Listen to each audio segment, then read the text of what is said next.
सभी को जय हिंद दोस्तों। आप सभी का हार्दिक स्वागत है हिंद रिएक्शन पे।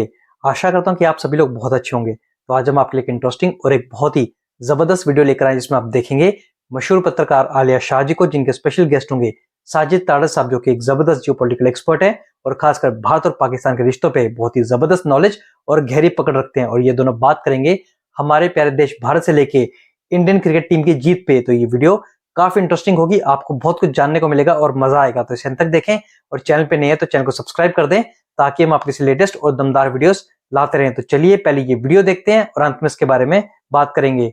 जय हिंद, जय भारत। इनके बाद फिर एक गैप के बाद जनाब साजिद ताड़त साहब हमारे साथ मौजूद हैं। साजिद ताड़त साहब, thank you so much for joining my show. और आपने फिर काफी टाइम लगा दिया, लेकिन पता ही चला कि आप अमेरिका में नहीं थे, कहीं मैं गए। अमेरिका में नहीं था। मैं एक तो गल्फ गया था यूएई के अंदर, और पहले उससे थोड़ा सा मुझे मेरे घर में बच्ची आई, मेरी डॉटर जो youngest, she still in the school, तो वो घर कुछ ले आई वायरस वगैरह, जिससे मेरा गला खराब था। और उसी बीमारी के दौरान ही बल्कि मुझे जाना पड़ गया। मैंने एंटीबायोटिक्स का कोर्स शुरू किया। Second day I have to fly to Abu Dhabi, तो मैं फिर चला गया था, लेकिन परसों वापस आया हूँ। लेकिन आपको पता है, you are one of the favourite person Alia, कि मेरा दिल होता है आपके साथ करें। सर ये देखिए, हाथ जुड़े थे मेरे सर। साजिद साहब, मैं I am your ambassador in America. आप मुझे मेरे जितने फेवरेट हैं तो बात खत्म हो जाती। आप सोच, मैं यहाँ पे हूँ तो मैं डेफिनेटली, हो ही नहीं सकता कि मैं आपको अवॉइड करूं। जी जी। अच्छा साजिद साहब, कुछ खबरें, काफी सारी खबरें, लेकिन हम स्टार्ट करेंगे। एक तो ये कि जो विवेक रामास्वामी हैं, उन्होंने गवर्नर फॉर ओहायो के लिए अनाउंस कर दिया अपने आप को कैंडिडेट।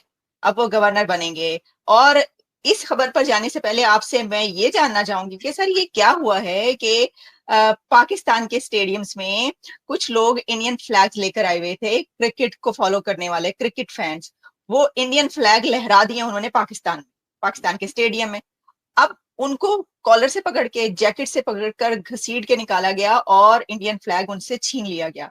तो मेरा तो सर ये ख्याल है कि जो क्रिकेट के फैन है वो तो किसी भी टीम का फैन हो सकता है ना। ये सब टीम्स खेल रही हैं, तो क्या ये बहुत ज्यादती की बात नहीं है कि किसी को सिर्फ इस वजह से पकड़ के जो है वो ऐसा उसका हल किया जाए? ज्यादती, सख्त ज्यादती। बल्कि आलिया, अगर ये बात है तो मैं जब न्यू जर्सी में यहाँ पे मैच हो रहा था भारत का और पाकिस्तान का, जो मेरी टी शर्ट थी उसके ऊपर तो दोनों झंडे थे, पाकिस्तान और भारत दोनों का था। और मैं जिनका गेस्ट था वहां पे न्यू जर्सी के अंदर, वो सारे इंडियन थे, वो सारे सरदार जी थे, सारे सबने शर्टें पहनी थी इंडिया की। तो वो ये तो फिर ये तो दिस इज रॉन्ग। बल्कि मैं एक और बात बताऊंगा, ये ज्यादती की उन्होंने विजुअल, बल्कि ओपनली आया था कि कोहली साहब की शर्टें जो दुबई में मैच था उसमें कई पाकिस्तानियों ने शर्टें पहनी थी कोहली की। और मेरा मकसद ये तो ज्यादती की, सख्त ज्यादती, मैं इसको कंडेम करूंगा। ये तो जो इस तरह नहीं करना चाहिए। स्पोर्ट्स को स्पोर्ट के तौर पे लेना चाहिए। और दूसरा ये है कि भारत के साथ मैं हमेशा ये कहता हूं कि अपने प्लीज अकल के दरवाजे खोलें।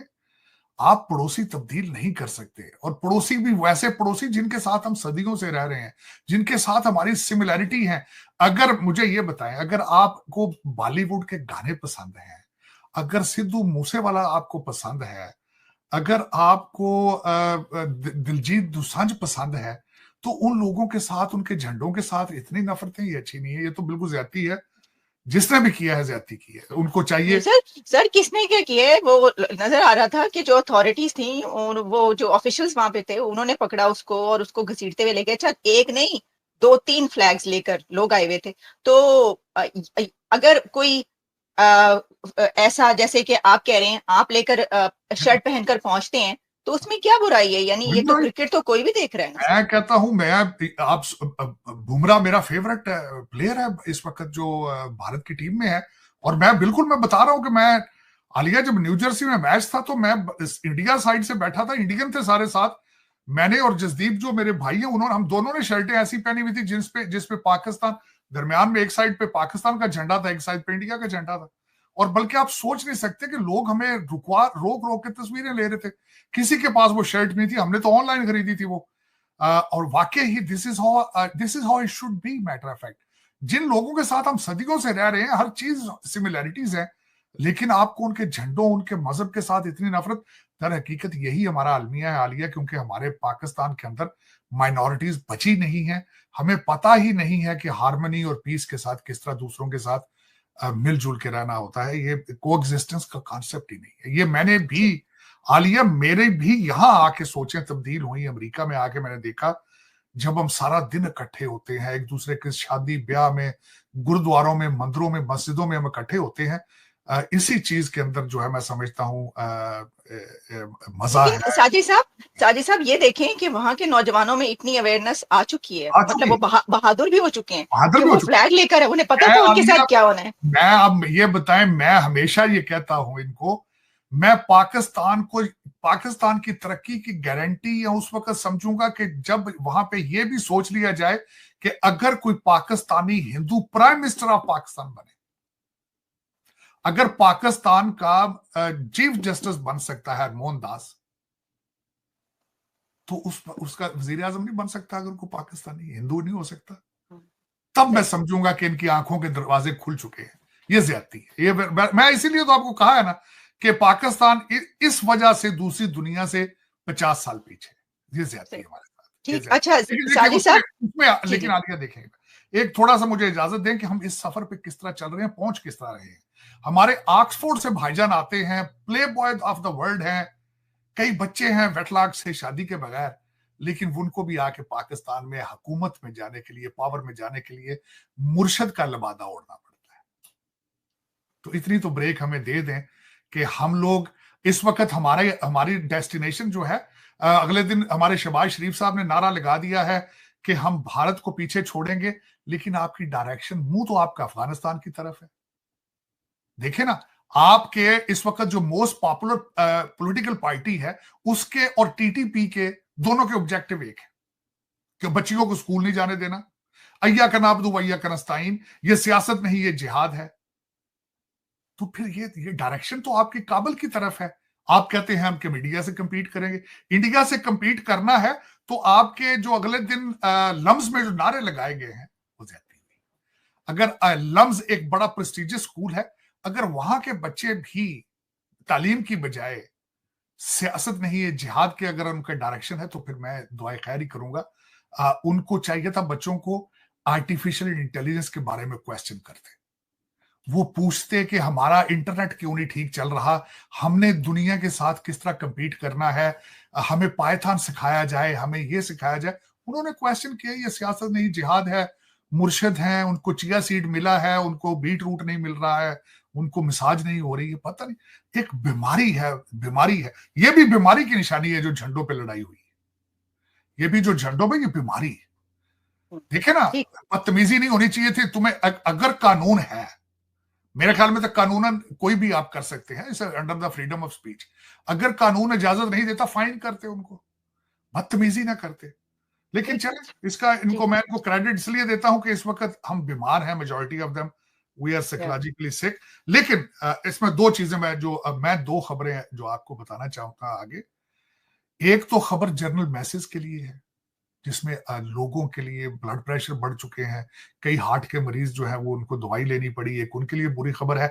एक आपकी लूटिंग एलीट जो है, जो लूट रहे हैं मुसलसल, एक उनके लिए बुरी खबर है। जनरल मैसेज के लिए खबर ये है, लेकिन वो खबर के दो रुख है, कुछ अच्छी खबर, आधी अच्छी है आधी बुरी है, कि भारत ने जिस तरीके से धुलाई की है पाकिस्तान की टीम की, ये लोगों के लिए बुरी खबर है।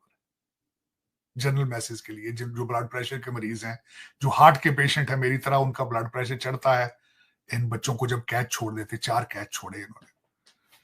अब बुरी खबर, अच्छी खबर क्यों है? इसी खबर का दूसरा रुख है, शुक्र करें भारत की जो टीम है वो पाकिस्तान नहीं आई, उन्होंने आपके घर में आके आपकी इतनी धुलाई नहीं की, ये अच्छी खबर है।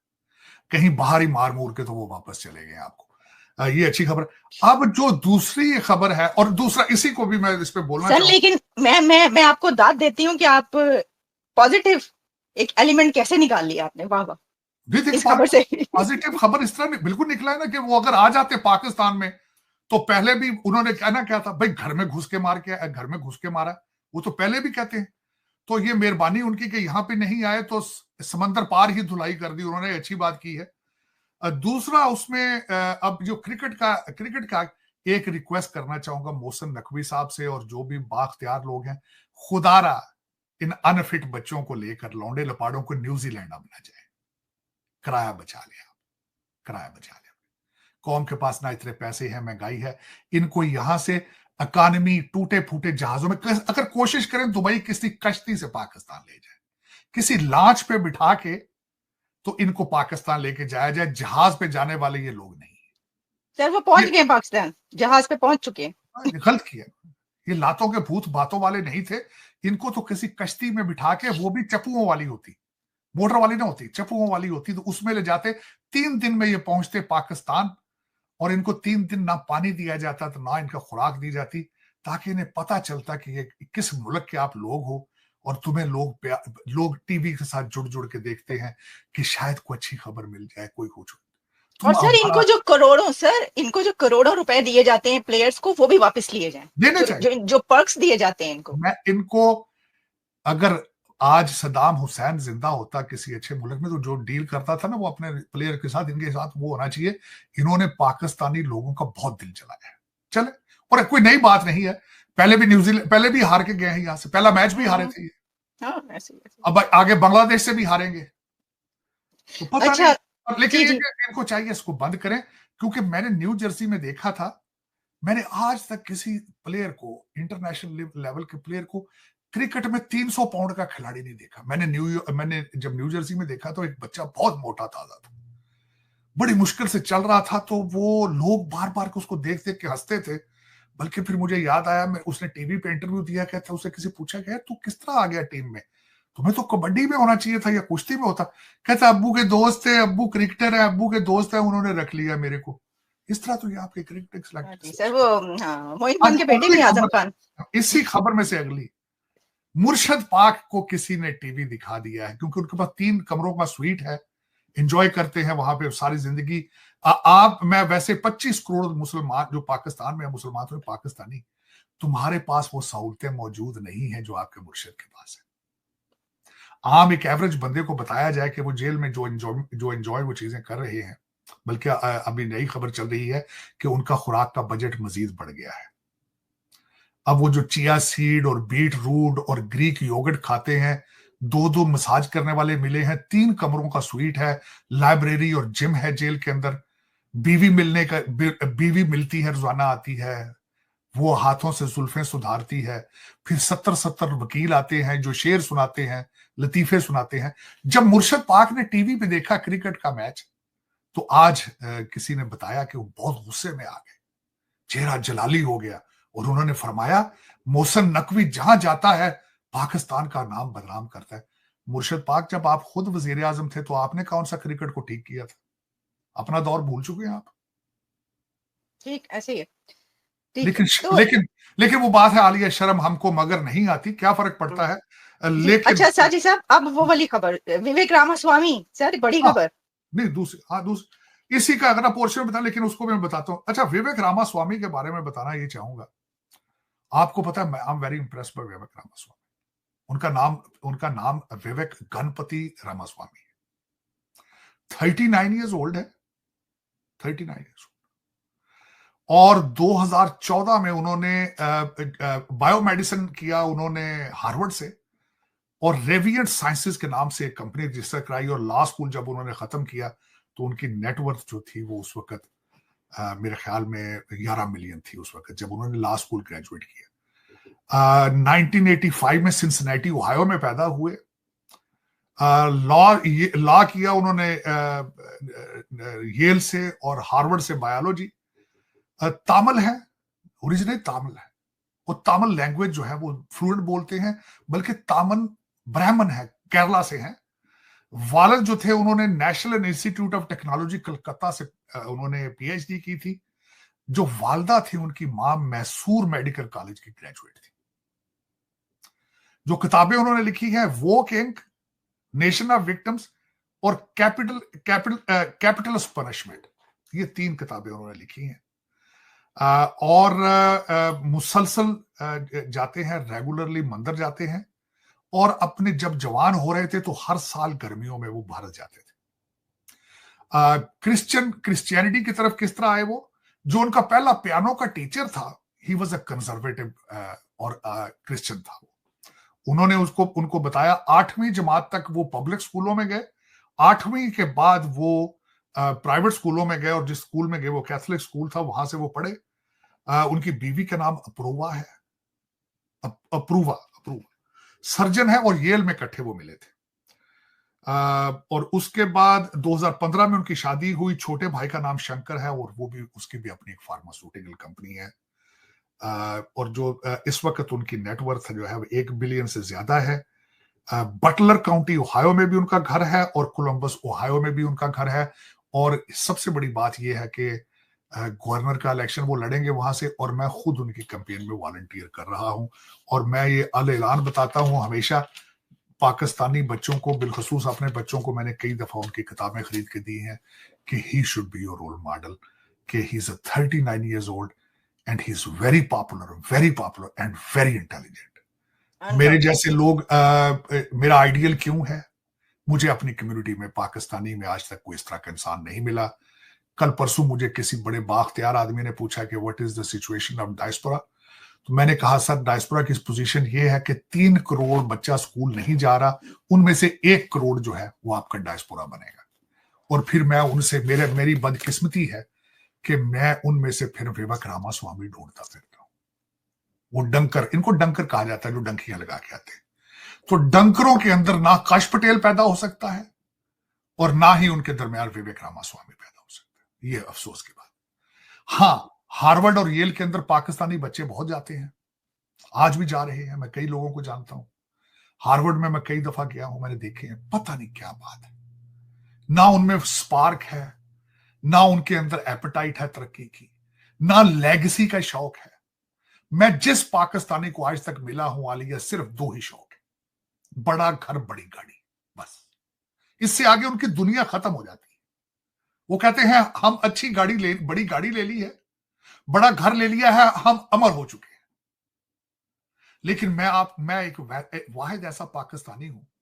मेरी बच्ची जब प्राइवेट स्कूल में एडमिशन के लिए गई, तो मुझे उसकी टीचर ने, हेडमिस्ट्रेस थी, उनको हेडमिस्ट्रेस प्राइवेट स्कूलों में कहते हैं, उसने मुझे अभी याद है, मैं उस बच्ची का नाम ले रहा हूं जो 28 साल की PhD सिस्टम्स इंजीनियरिंग में की है उसने।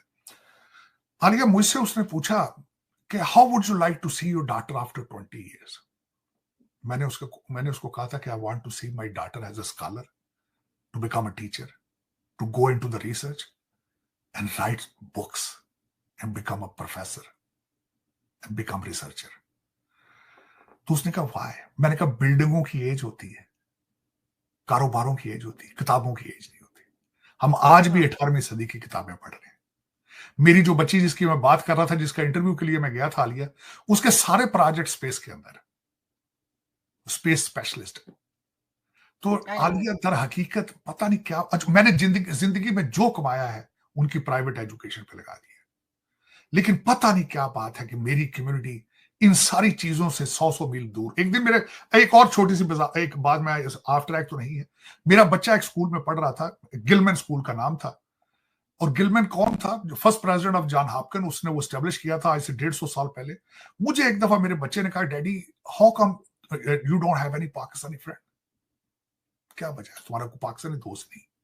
मैंने उससे सवाल किया कि तुम्हारा स्कूल 150 साल पुराना है, इस एरिया में तुम्हारा ख्याल, पाकिस्तानियों के पास बहुत पैसा है, बहुत पैसा, तुम्हारे स्कूल में कितने पाकिस्तानी स्टूडेंट हैं?